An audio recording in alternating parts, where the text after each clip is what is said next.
this week's show. The Georgia Southern Eagles prepare for their bowl bid.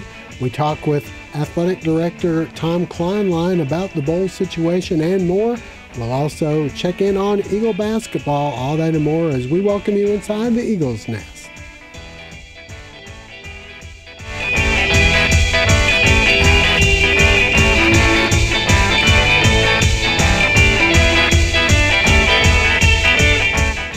And welcome inside the Eagles Nest. I'm Josh Aubrey, being joined by Mike Anthony, sports editor and Georgia Southern beat writer for the Statesboro Herald. And Mike, the Georgia Southern Eagles wrapped up the regular season with a big victory on the road at Georgia State, snapping that three-game losing streak. Kind of a unique venue to play in as you're at Turner Field. Most of us have been there at some point and kind of see it the way it was reconfigured and maybe not cleaned up the way you'd hoped it had been. But anyway, Georgia Southern gets out to a 13-0 lead, cruises to a 35-14 win. First off, before we get into the other things, your thoughts on the Eagles closing the season with a victory at Georgia State? Well, going into the game, the players and coaches were kind of trying to downplay the rivalry aspect of it, saying that their main goal was to, as they do every week, go 1-0 and finish the season strong. And I think you could see that once the game was in hand and afterwards talking to the players and coaches, there was definitely a weight that was off their shoulders. As good as this season's been, if they had lost, they would have been 8-4. It still would have been a great turnaround. They still would have gone to a bowl game. It wouldn't have meant nearly as much without getting that victory to close things out. So, the way that the win came about, it was just a solid effort, maybe a little bit of a slow start once again for the offense, but the defense shuts out Georgia State through three quarters. Penny Hart, a guy who's really just tortured Georgia Southern throughout the years, limited to one catch in his final game with the Panthers, and then Georgia Southern breaks free with a couple of big plays through the air, and then a big Wesley Fields run to cap it off. All right, so that set the Eagles, wrapped up the Eagles' regular season. Now the wait was who they're going to play and where they're going to play in the bowl game. It looks as though the site has been secured. It's going to be at Montgomery in the Camilla Bowl, and the yet-to-be-determined foe from the MAC looks like it may be Buffalo. There could be another couple teams that get into that spot, but the fact that Georgia Southern is going to Montgomery, your thoughts about how that could be a positive for the Eagle fans? Well, I think that once again it could be a strong bowl showing for the Eagles. A few years ago, you of course had the novelty of it being the first bowl, so even though it was a couple days before Christmas, even though it was in the middle of the week, even though there were tornado sirens going off 12 hours before the game, thousands of Eagle fans flocked down to Mobile. This time, I think that the stats are on their side to make it just as good, if not better, of a showing. It's not the first bowl game anymore, but it's a little bit closer to Atlanta. You just saw last week how many of that alumni base are willing to come to the game when it's a little bit closer. For some of those fans, it might be a closer drive than going to Statesboro, so that makes it easy for them to get to. It's on a Saturday instead of a Wednesday, so you don't have to take that time out when you might be out of sick days and off days at the end of the year. And then overall, they get a chance to play possibly another MAC champion. We all know how that went last time around. As you said, Buffalo, they're currently in the MAC championship against Northern Illinois, another possible opponent. So overall, should be a solid matchup, and hopefully the Eagles can go 2-0 in bowl games. You mentioned the fact that the first time around it was a novelty, and what a great turnout it was for Georgia Southern, despite being in the middle of the week, right before Christmas and all that. It was a real neat atmosphere. For me, I'm not a big bowl guy, but I got to admit that first one was pretty impressive, and I think there's that same excitement going around this year, and a lot of that has to do with how bad the last 2 years have been. So I think just to get back, I don't think people thought this was going to be a year to go back to the bowl. So do you feel like that the last 2 years being as bad as they were might actually increase the number, as opposed to if they'd have played in the bowl game the second year right after they had won it? Well, I think it will. There's a lot of fans that are really excited for this team. They want to show their support for a great turnaround season. There might even be some, if you want to look at the more cynical angle, there were a lot of people I know that were holding out on the team, waiting to make sure it was for real. Maybe they skipped a couple of trips to Statesboro, some overnight trips on the road early in the season. Well, you've got all that money saved up now. They're fully bought in. It makes it all that much easier to buy that ticket, to get on over to Montgomery. Not too far of a drive no matter where you're coming from. And then above all else, I think that it does the players well. Sometimes you worry about, you made it to a bowl game, but you've got finals, you've got a dead week there without practice. You can lose some focus. But for everyone other than the seniors on this team, this is a new experience for them. It's their first bowl game, so I don't think that you'll have some of that just worn down, this again that you see from some teams, say from the SEC or Big Ten, where they don't have great years every year, but 6 wins gets them to a bowl, and they're just used to having that 2 week of practice and then a week in parts unknown for a bowl game. So a fresh experience for a lot of these Eagle players. I'm sure they'll be excited to get to the postseason and show what they can do in a bowl. I saw Wesley Fields at the basketball game the other night, and he had on his GoDaddy zip-up jacket, and I was like, you get the swag too. You cannot understate the swag. Yeah. All right. Well, we had a chance to talk with Athletic Director Tom Kleinlein about how the season's gone for the football team, amongst other things, as well as the bowl situation. Yeah, very excited. I had a great year. Not only the development that we saw and the progress we saw on the field, but progress off the field. I think when you look at the amount of things that Chad and his staff did with our guys, not only football-wise, but in the community and in the classroom, it's the total development of our football players, and that's what we try to strive for here at Georgia Southern. And again, it tops all off with a successful season. Nine wins after last year is something really to be excited about.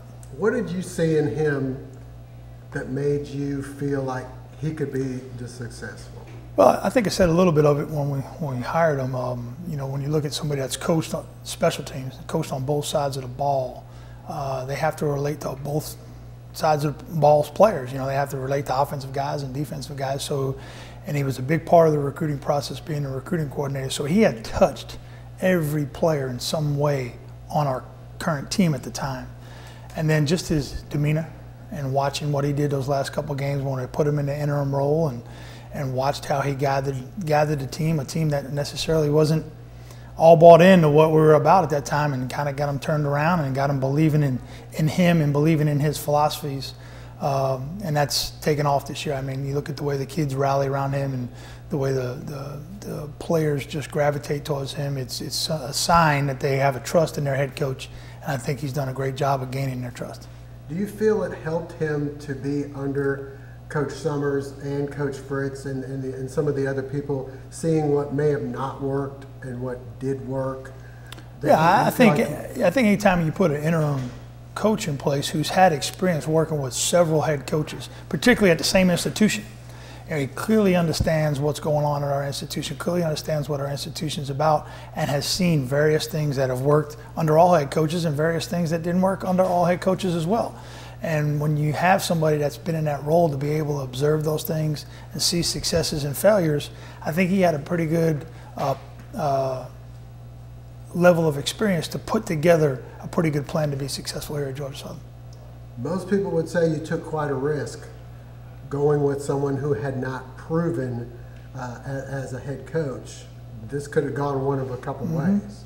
I think anytime you hire a head coach, whether they have head coaching experience or not, there's always a risk associated with it. To me, when I go through the process of hiring head coaches, whether it's football or any sport, I try to look at the leadership qualities that they bring.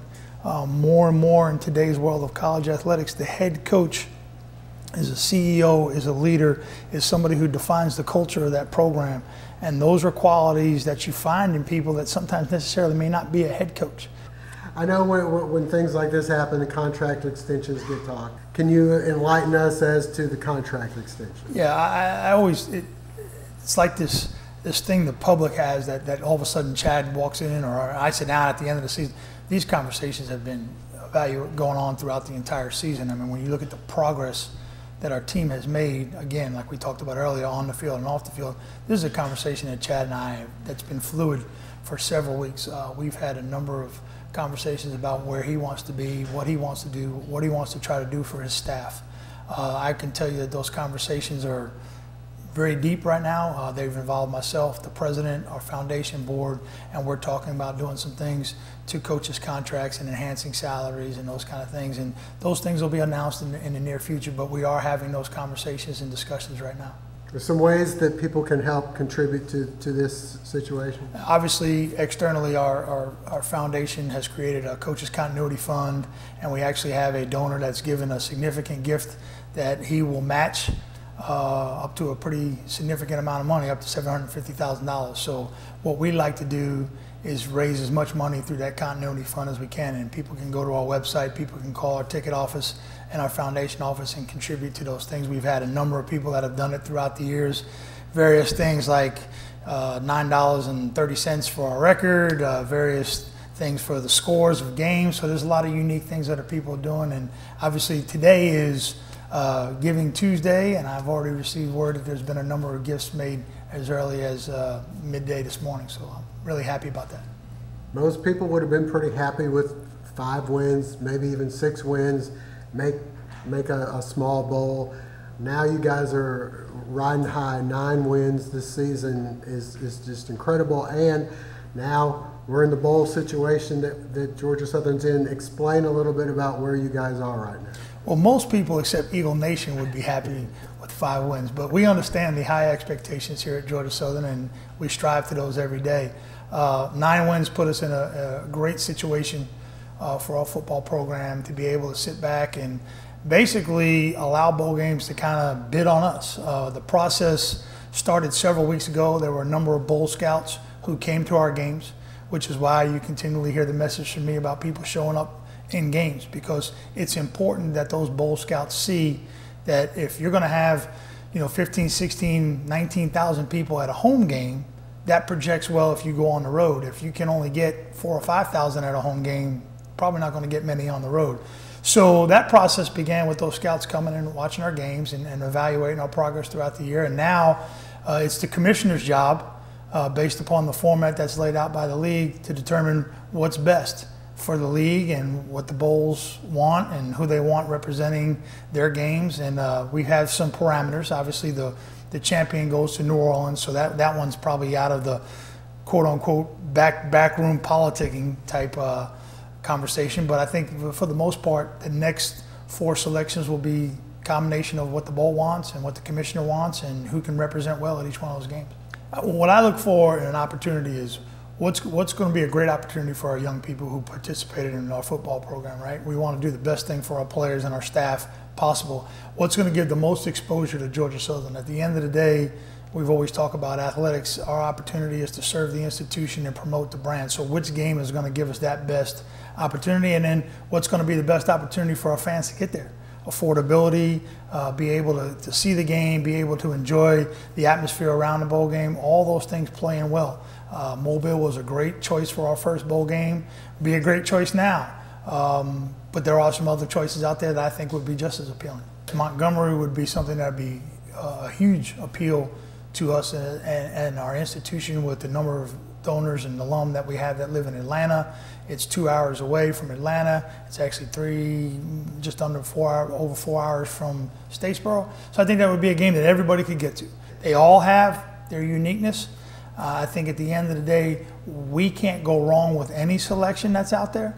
But there are some that have different positives that represent different things to our institution.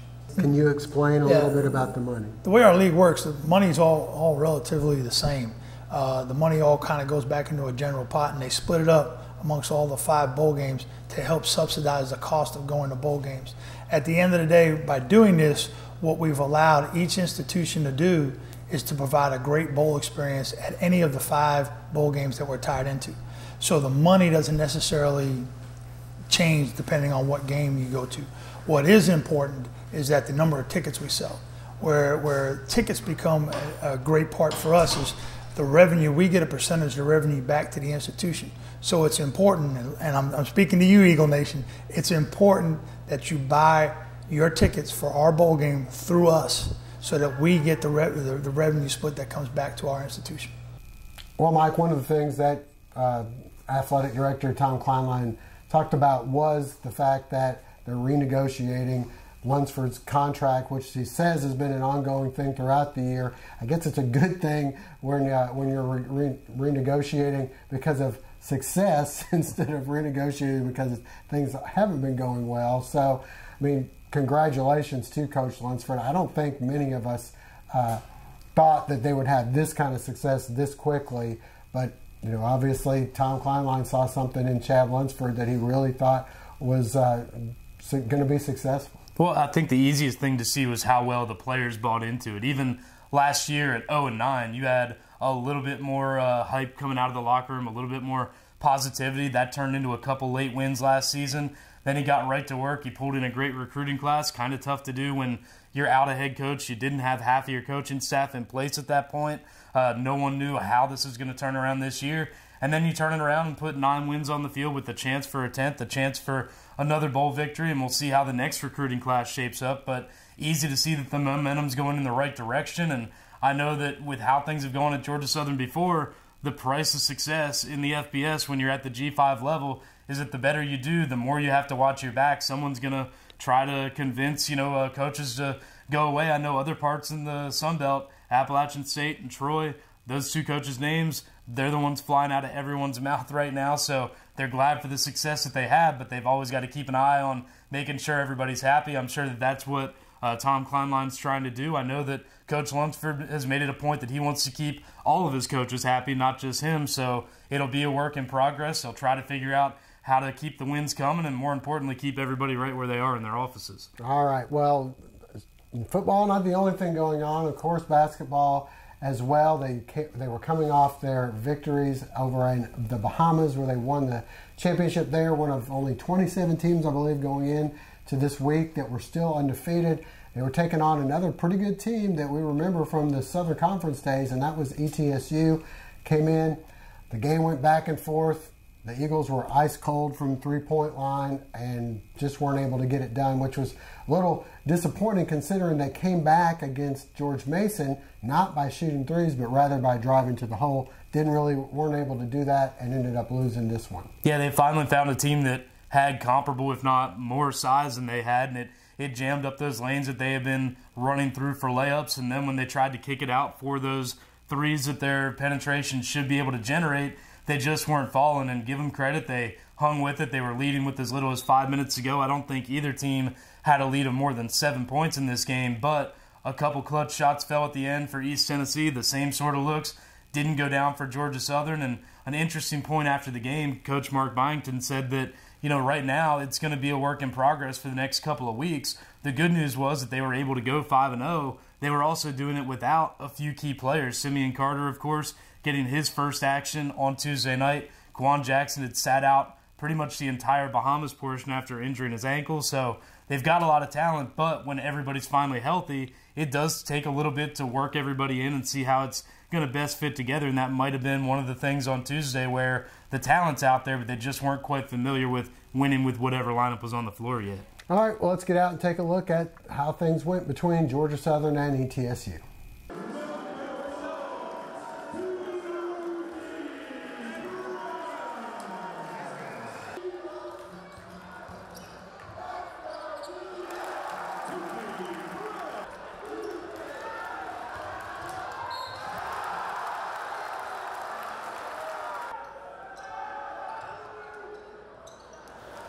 The undefeated Georgia Southern Eagles coming back home as they host ETSU Tuesday night. First half action, and Tukey Brown stops and pops.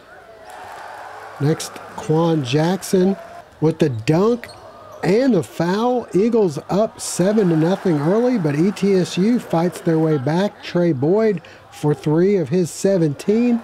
Eagles respond. Isaiah Crowley inside. Next, the dish outside to Elijah McCadden, 3 of his 10 points. Back underneath we go, and Crowley does a nice job. Here, Eagles by 4. The Bucks come back again. DeAndre Bernard with the flush. The Eagles answer with the alley-oop to Simeon Carter. But the Bucks right back off the break. Isaiah Tisdale finishing, and ETSU would grab a 32-27 halftime lead. Heading to the second half, and the Eagles finding success driving to the bucket. Ike Smith for 2, then Tukey Brown, the hoop and the foul.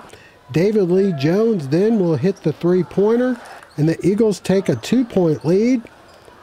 Back inside we go to Carter for 2 more. Tukey then goes in for 2 of his team-high 16 points, but the Eagles unable to get their shots to fall from behind the arc for most of the game. They'd go 6 for 26 for 23% in the game. Meanwhile, ETSU hitting a couple of late threes, including a pair from Patrick Good, and they go on to take this one by a final count of 69 to 64. I know for the ladies, it was a big win that they got against Bethune-Cookman. A couple of nerve-wracking last-second free throws, one to tie it, one to take the lead with less than 2 seconds remaining, and that was good to get the momentum going for them. A rough start for them, but hopefully they can move forward this season. But both teams taking a break for finals, got to get the studying done, got to make the grades to make sure you'll be back out on the court in the winter and spring. But especially for the guys, so much traveling, this road trip coming up, they could use a couple days off to heal up, to get rested, and again, take care of the classroom stuff. But after that, you've got a few more non-conference games. It's a tough road for both of them. And then as soon as that calendar flips to 2019, a couple days in, you begin that long march through the Sun Belt to New Orleans and hopefully on to bigger and better things this year. Finally, maybe. It's been about 27 years, but yes, especially for the guys, this, I think, is their best chance in a long time. I agree. All right, well, that'll wrap things up for now. For Mike Anthony, I'm Josh Aubrey. We thank you for joining us and hope to see you again next week.